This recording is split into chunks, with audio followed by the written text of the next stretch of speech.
दिया है, इसमें अंग्रेजी वर्णमाला के अक्षर है और अंक भी है ना। और यहाँ पर देखो ये तीनों भरे हुए, ये भी तीनों भरे हुए और ये भी तीनों भरे हुए। यहाँ पर देखो एक अक्षर है, अल्फाबेट है और एक अंक है, लेकिन यहाँ पर एक छूटा हुआ है ना। तो हमें पता करना है कि इन चारों अक्षर पे से यहाँ पर कौन सा अक्षर आएगा। अंक तो चारों है ना, लेकिन यहाँ पे भी देखो दो क्या है, अक्षर और एक अंक, दो अक्षर और एक अंक, दो अक्षर और एक अंक। तो यहाँ पर अक्षर आएगा, इन चार में से कौन सा आएगा वो हमें पता करना है। तो देखो इसको हम कैसा पता करेंगे। पहले तो हमें ना इस तरह के प्रश्न को हल करने से पहले एक बात अपने दिमाग में रखना कि हम पहले तो इनका संबंध ज्ञात करेंगे, इसका और इसका। अगर सेम संबंध हो, है ना, तो ही हम उसी संबंध के आधार पर इसको भी ज्ञात करेंगे। मन से नहीं करना कि ऐसा आएगा, पी आएगा, क्यों आएगा, ठीक है। ऐसा भी तुम लोग बोलो कि यहाँ पी आया, यहाँ जी आया, ये देखकर ऐसे मन से बिल्कुल भी नहीं करना, ठीक है बेटा। देखो हम इसको कैसे करेंगे। पहले तो मैंने आप लोगों को सिखा रखा है कि जब ऐसे अंक और अल्फाबेट एक साथ आए तो अल्फाबेट लिखने के बाद उसके ऊपर नंबरिंग डाल दो, बताया था ना। तो यहाँ देखो ये क्या हो गया, A B C D E F G H I J K L M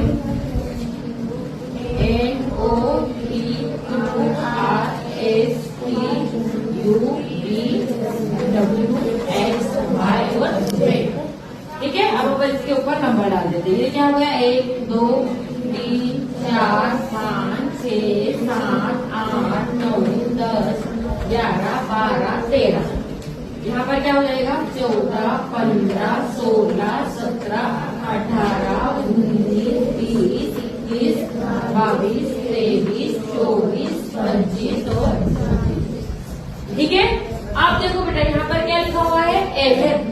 F का मान देखो क्या है, 6 लिख दिया। उसके बाद में क्या है, पी का मान देखो क्या है, 16। इन दोनों को जोड़ो, क्या आएगा, 6 2 2 हट गया, 1 और 22। देखो ये 22 आ गया, है ना। अब हम यहाँ पर जाते हैं, यहाँ पर क्या है, जी का मान देखो क्या है, 7। उसके बाद में क्या है, एन का मान देखो क्या है, 14। एन का मान क्या है, 14। अपन ने इसको जोड़ा तो ये क्या आ गया बेटा, 21। देखो यहाँ 21 आ गया है ना। अब हम यहाँ पर देखते हैं, यहाँ पर क्या लिखा हुआ है, जे का मान देखो क्या है, 10। उसके बाद क्या लिखा हुआ है, ई का मान क्या है, 5। क्या है, 5। इन दोनों को जोड़ेंगे, आ गया 15, ठीक है। अब यहाँ पर क्या है, के का मान क्या दिया हुआ है, के का मान क्या है, 11। यहाँ पर अंक अपने को मालूम नहीं और यहाँ क्या आ रहा है बेटा, 27, ठीक है। अब अपन 11 में क्या जोड़े कि 27 आ जाए, कितने जोड़ेंगे तो 27, अपने को क्या चाहिए, 27 चाहिए। तो 11 में अपन क्या जोड़े, 16। अब 16 की जगह देखो क्या लिखा हुआ है, अगर हम यहाँ 16 लिखते हैं तो 6 और 1 7 और 1 और 2 27 है।